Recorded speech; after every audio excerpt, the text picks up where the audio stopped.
Well, I think it looks so ridiculous and impossible. Why do people want that?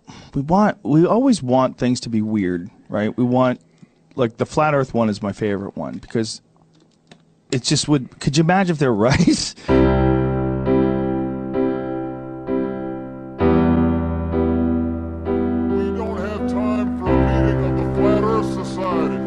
Ground control to Major Tom. And then also what's really badass about this is the flat earthers are now like really having problems. Somebody sent me a video today showing me that it's fake. How amazed were you to see your roadster up there with Starman just cruising along with the blue planet? And how long will we be getting live views, do you think, from the car? Well, I think it looks so ridiculous and impossible. And you can tell it's real because it looks so fake, honestly. Like, we'd have way better CGI if it was fake. Blue screen versus what they actually filmed. And, you know, the colors all look kind of weird in space. There's no atmospheric occlusion. You know, like, everything looks too crisp.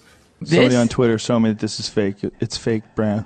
It's fake, bro. What's fake? Like, what's... Everything, the moon, the sky.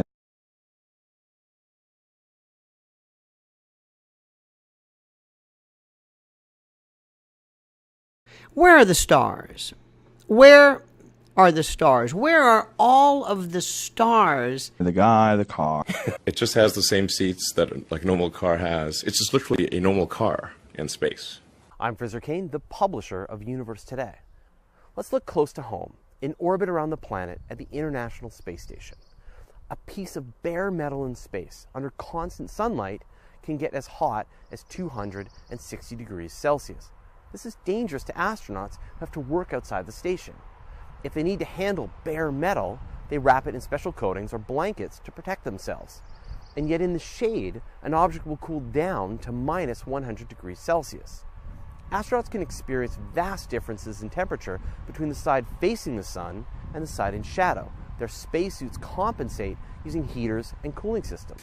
And, but we didn't really test any of those materials for, you know, is it space hardened or whatever, you know.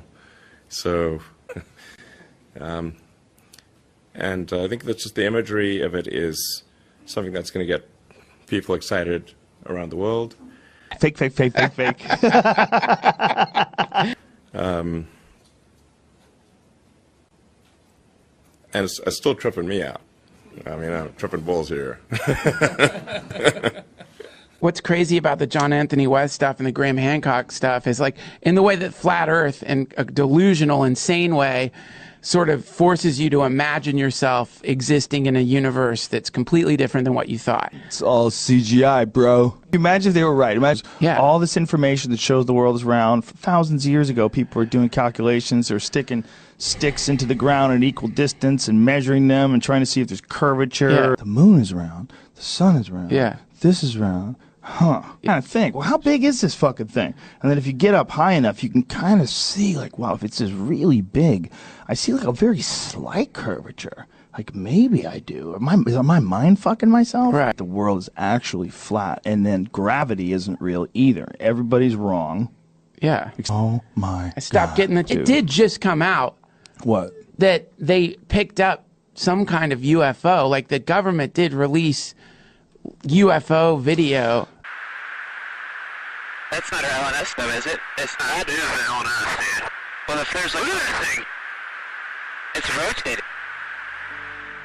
I always assume, and this is Captain Skeptical over here, I always assume if the government is ever saying that there's UFOs or something really crazy like that, it's to hide some shit they're doing. Perhaps we need some outside universal threat. I occasionally think how quickly our differences worldwide would vanish if we were facing an alien threat from outside this world. I don't want anybody to be paying attention to something weird they're doing. Well, just so they'll just start talking about UFOs. Everybody's like, for real? Like a real spaceship? You got a video, man? Disclosure is at hand. It is very close, and the American people need to prepare themselves very soon for an announcement from our government that there is, in fact, an extraterrestrial presence engaging this planet and the human race.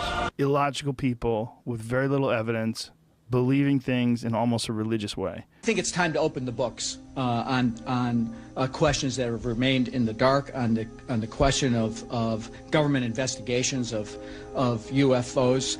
It's time to find out what the truth really is that's out there. We ought to do it really because it's right. We ought to do it because the American people, quite frankly, can handle the truth. And we ought to do it because it's the law. Doing that show for several months and constantly interviewing people who believed in outlandish things, I found the same thing over and over and over again. Yeah, if you look at what they put forward as the best evidence. We have another 400 of these witnesses. I have carried this burden for 8 years. I'm now giving it to you, the American people and the people of the world, to take it forward. The chief astronomer at the Vatican says believing in aliens doesn't necessarily mean not believing in God. But if we were visited someday, I wouldn't be surprised. I just hope that it's not like Independence Day. Yeah, right. That it's a conflict. Well, now we have friendly maybe the only way to unite this incredibly divided world of ours. NASA knows about aliens. They have information. Dun, dun, WikiLeaks dun. knows, and they're going to spill the beans. But here's the real thing, right? Yep. You believe, and I believe as well, that it's entirely possible that some life exists somewhere in the infinite universe. Why are we so skeptical about it visiting us? We've got a government conspiracy and cover-up. Do we? But we have to think that if something is alien, that it could be so alien that all of our concepts of culture are so bizarre that there's no context for it. Yeah. Like they might be communicating with smells. Yeah, exactly. Yeah. They might be using some telekinesis or some shit. If you are elected and you learned that the government knew aliens had visited Earth and the public didn't know, would you want the public, would you ensure the public found out? Well, it depends on what these aliens were like. There was something out there that was close enough to be observed, and what could it be? I've read about this incident you had in 1951, and you said you saw literally hundreds of unidentifiable flying objects. Yes, they were flying quite high. How high we couldn't tell because we couldn't get anywhere near their altitude. But they were either very large craft way up or smaller craft still well above what we could get to. One of these projects was called Project Red Light. The purpose, according to this document, was to back-engineer captured extraterrestrial technology for adaptation into the United States space program. Now, I have since come to believe that the extraterrestrial portion of all of this is nonsense, but that the technology is real. I believe that many of us were shown these documents over the years so that later we would talk about it. I mean, how can you keep the existence of extraterrestrials, if they were real, a secret? And how could anyone keep quiet knowing that they had seen documentation, official government documents labeled top secret, that expressed that these extraterrestrials were real and had visited this earth? And of course, through my network of friends in the intelligence community, what I discovered was amazing.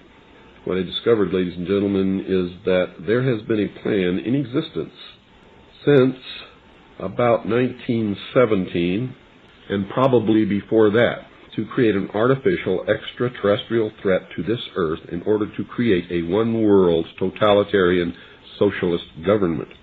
John Dewey, professor of philosophy in Columbia University, who was the next speaker, was listened to with great intentness. He said, quote, "Someone remarked that the best way to unite all the nations on this globe would be an attack from some other planet. In the face of such an alien enemy, people would respond with a sense of their unity of interest and purpose." Unquote. Now, bear in mind, folks, that's 1917.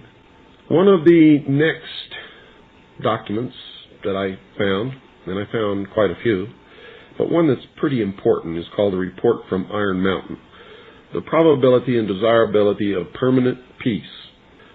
Now, I encourage you to find this book, wherever you can find it. I don't know where you can get it, but find it. Page 66. credibility, in fact, lies at the heart of the problem of developing a political substitute for war.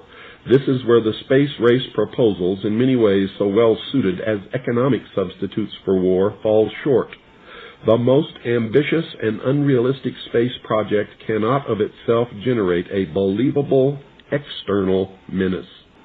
It has been hotly argued that such a menace would offer the last best hope of peace, etc., by uniting mankind against the danger of destruction by creatures from other planets or from outer space. Experiments have been proposed to test the credibility of an out-of-our-world invasion threat. And it continues on another page. Nevertheless, an effective political substitute for war would require alternate enemies, some of which might seem equally far-fetched in the context of the current war system. It may be, for instance, that gross pollution of the environment can eventually replace the possibility of mass destruction by nuclear weapons as the principal substitute for war. Are you beginning to get the message, folks?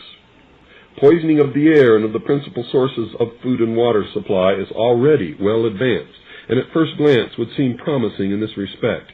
It constitutes a threat that can be dealt with only through social organization and political power. But from present indications, it will be a generation to a generation and a half before environmental pollution, however severe, will be sufficiently menacing on a global scale to offer a possible basis for a solution. However unlikely some of the possible alternate enemies we have mentioned may seem, we must emphasize that one must be found of credible quality and magnitude if a transition to peace is ever to come about without social disintegration. It is more probable, in our judgment, that such a threat will have to be invented rather than developed from unknown conditions.